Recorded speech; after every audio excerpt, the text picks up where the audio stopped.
Bonjour à tous. Je ne sais pas si on m'entend bien parce que je... Ouais, ok, super. Bonjour. Ah oui. On, on va peut-être commencer et les gens nous rejoindront au fur et à mesure parce que le temps est compté. Donc, on est là aujourd'hui pour vous parler, comme on le dit très bien, comment engager les fonctions transverses dans la transformation durable de l'entreprise. On va essayer d'être le plus concret possible et de répondre surtout à vos questions. On est vraiment dans l'idée de faire un échange. Donc, on va garder du temps à la fin pour répondre à vos questions. Donc, surtout, n'hésitez pas. Du coup, notre ambition aujourd'hui, c'est de vous partager un cas pratique. Et en quelques mots, pour les personnes qui ne connaissent pas la Climate School d'AXA Climate, nous, on est là pour notre mission, c'est d'aider les entreprises dans leur transition environnementale en engageant leurs collaborateurs. Du coup, pour ça, on a le levier numéro 1 qu'on a identifié, c'est la formation.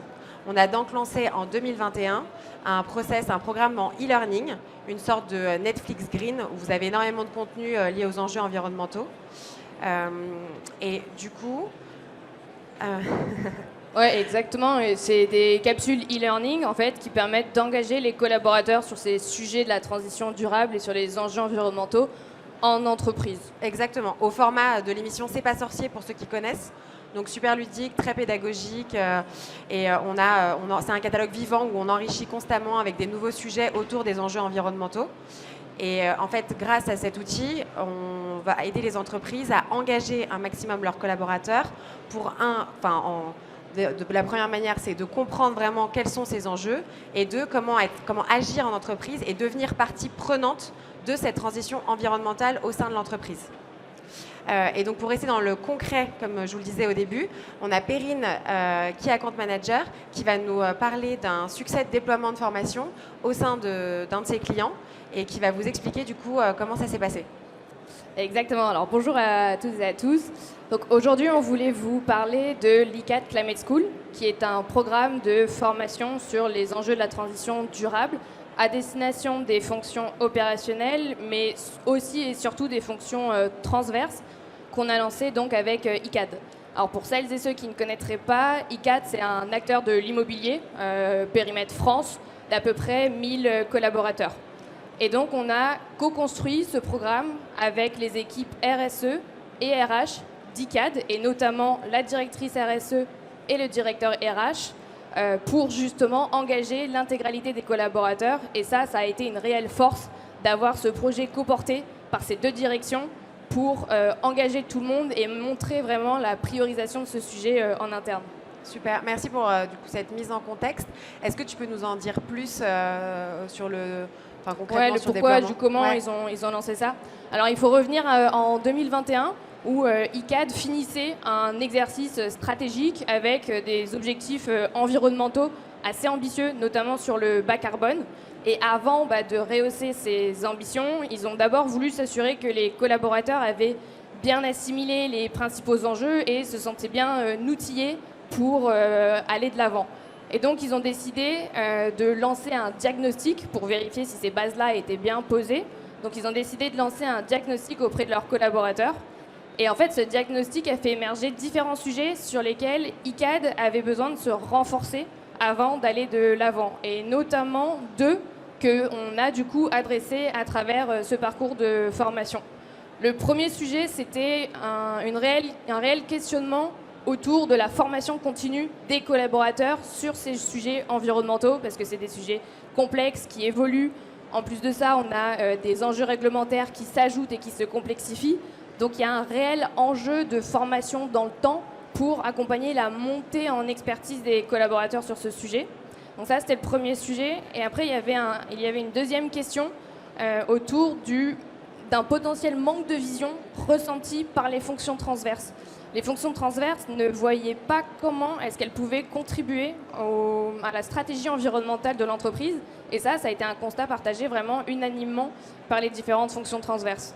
Et du coup, ce diagnostic a vraiment servi de déclic pour ICAD, qui a voulu adresser ces deux enjeux à travers ce programme de formation, donc l'ICAD Climate School, pour justement consolider et accélérer leur plan de transformation.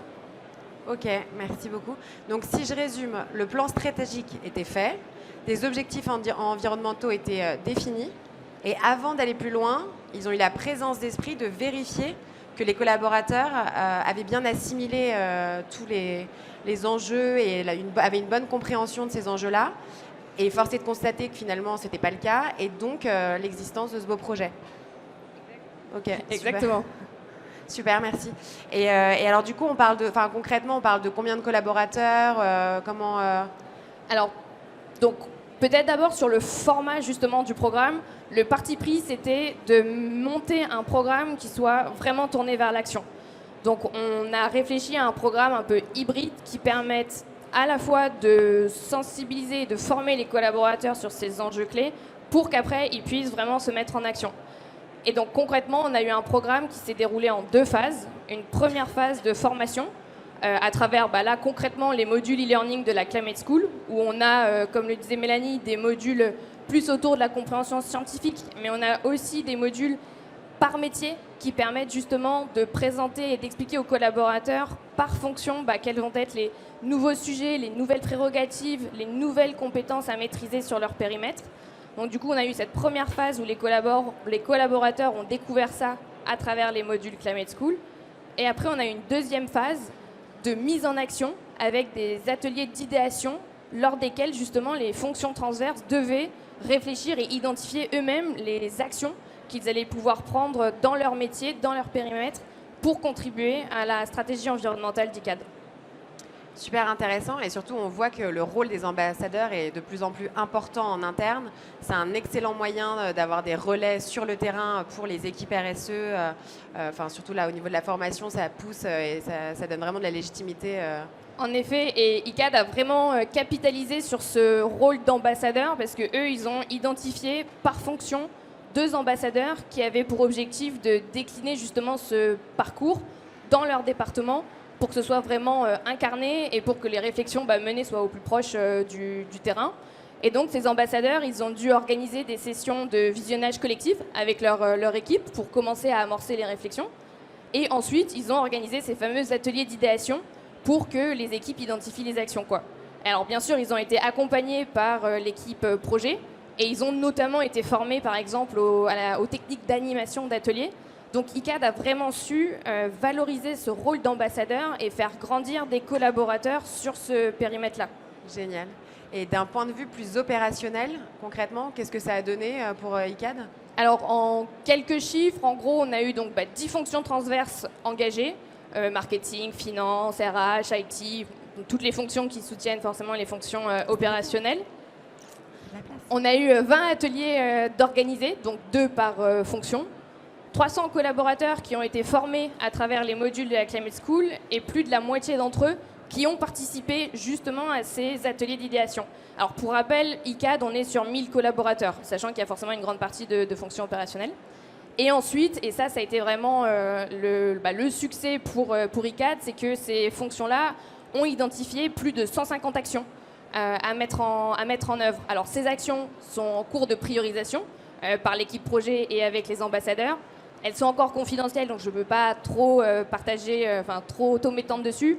Mais si je donne 2 exemples, on a par exemple une équipe juridique qui s'est beaucoup plus positionnée dans l'accompagnement auprès des clients. Et on a par exemple une équipe RH qui est en train de réfléchir à l'élaboration d'un questionnaire qui proposeront donc aux candidats en cours de recrutement pour évaluer leur niveau d'engagement et de connaissance sur ces sujets environnementaux pour s'assurer qu'il y a une réelle concordance avec le positionnement et les engagements d'ICAD.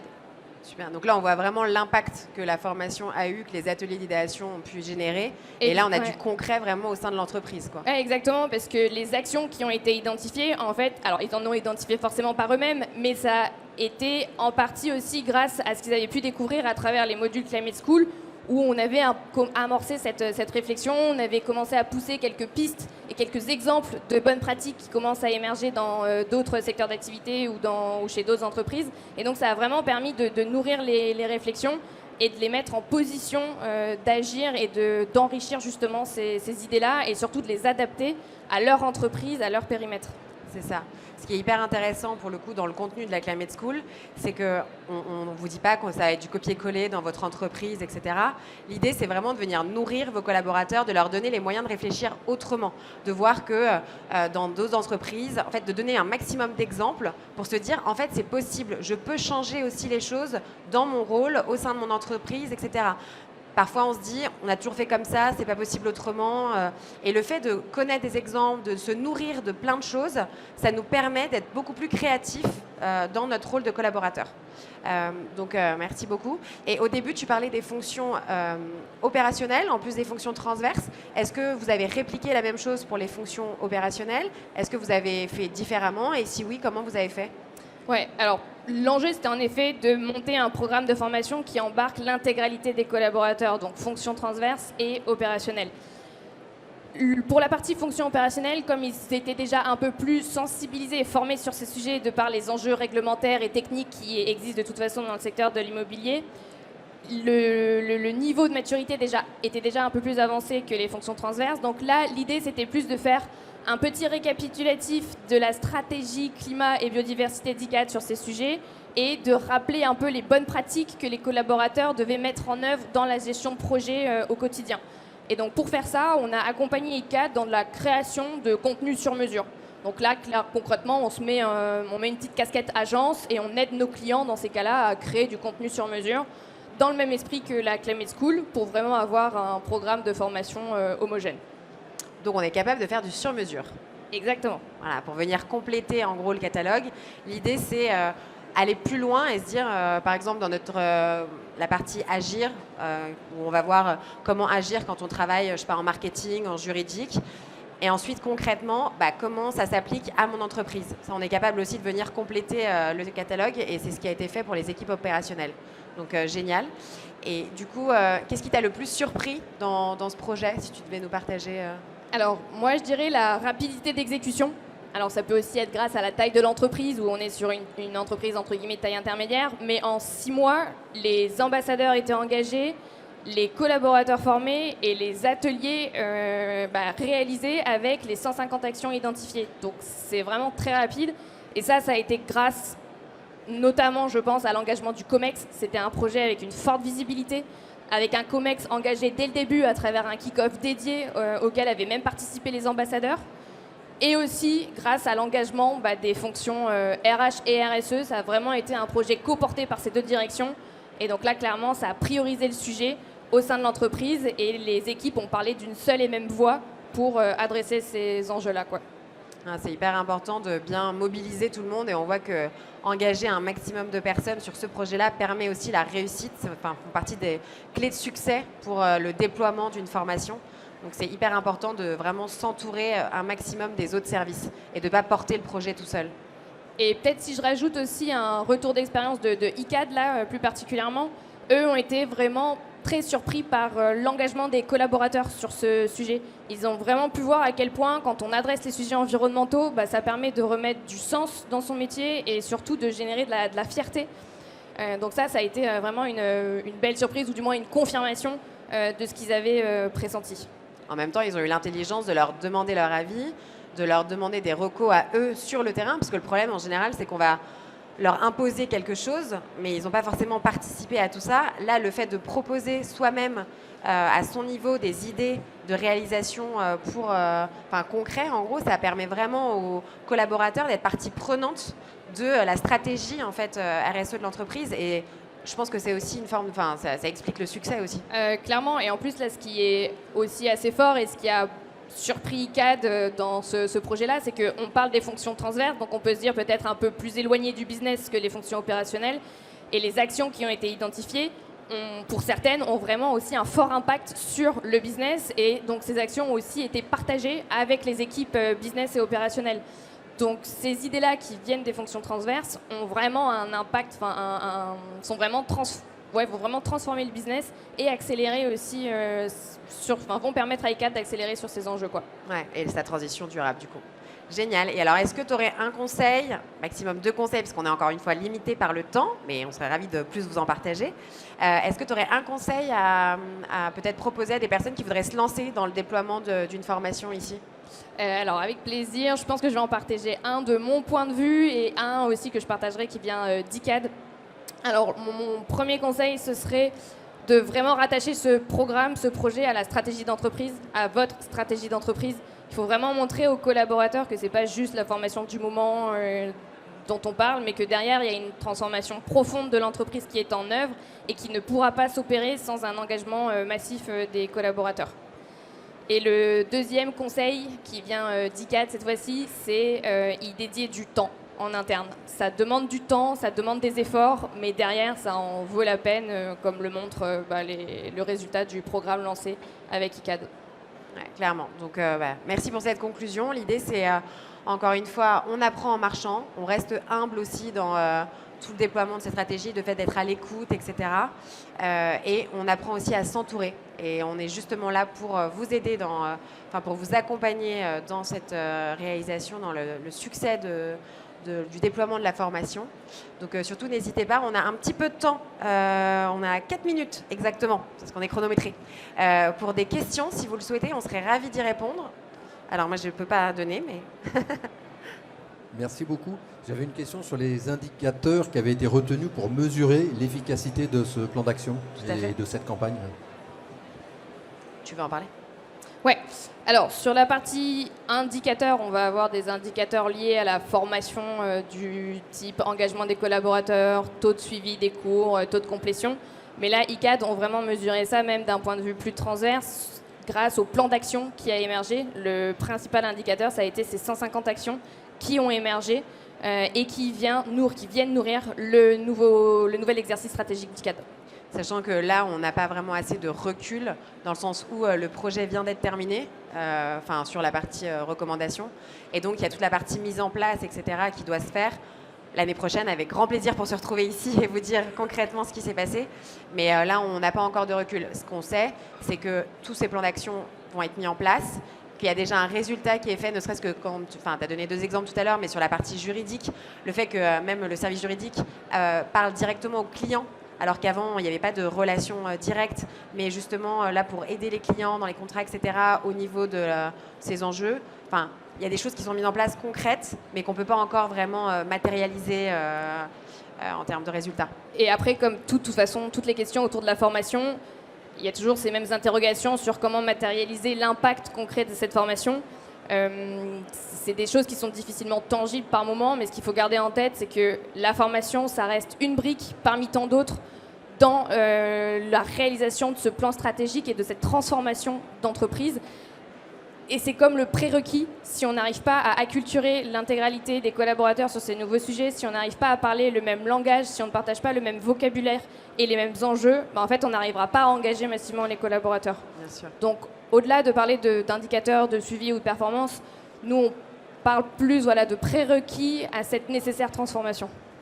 Bien sûr. Et ce qui est intéressant aussi, ça peut être un questionnaire auprès des salariés, ne serait-ce que pour connaître leur fierté de travailler pour l'entreprise. Et en fait, suite à ce projet, on a une énorme hausse de fierté des collaborateurs de travailler pour ICAD, en fait. Et ça, c'est hyper important et c'est précieux pour ICAD de voir l'engagement de ses collaborateurs. Est-ce qu'il y a une deuxième question ? On est en tout petit comité, n'hésitez surtout pas. Ou sinon, on pourra en reparler aussi à notre stand qui est juste à côté. Tout à fait. Ça va être bientôt la fin, mais on a un stand juste là, au S62, à 2 pâtés d'ici, juste en face du pôle. N'hésitez surtout pas à venir nous voir. On a une équipe formidable qui sera là pour vous accueillir. On a plusieurs personnes de l'équipe Account Manager qui pourra vous partager des succès de déploiement de formation aussi avec d'autres types d'acteurs, peut-être pour plus... qui vont peut-être plus vous parler. Et moi, je serais ravie aussi de répondre à vos questions. Donc, n'hésitez surtout pas à venir nous voir. Sinon, à nous suivre. Et, il ne faut pas que j'oublie, voilà, ici, vous avez un petit QR code que vous pouvez scanner qui va vous donner accès directement à la plateforme de la Climate School, qui est du coup gratuite à titre individuel et payante pour les entreprises. Vous avez juste à vous créer un compte gratuitement avec votre adresse email. Et vous allez pouvoir voir du coup nos petites vidéos qui ressemblent à peu près... Ah pardon, je remets le petit scan. Mais du coup, il y aura une petite illustration du type de vidéo où vous allez voir que dans la version française, on a la chance de travailler avec Mathieu Duméry qui travaille justement sur l'émission C'est pas encore sorcier, le nouveau Jamy. On est en 9 langues, enfin bref, après ça c'est plein de... Parce qu'on travaille vraiment avec des grands groupes internationaux, donc l'idée c'est vraiment d'embarquer tous les collaborateurs. Et c'est pour ça qu'on a décidé de tourner nos vidéos dans toutes ces langues. Et donc voilà, on a une petite capsule qui vous permet de voir un peu le format de nos vidéos. Et donc voilà, allez-y, testez-les, écrivez-nous, donnez-vous votre avis. On sera ravis d'échanger. Voilà, merci beaucoup pour votre écoute. Merci. Et bon salon.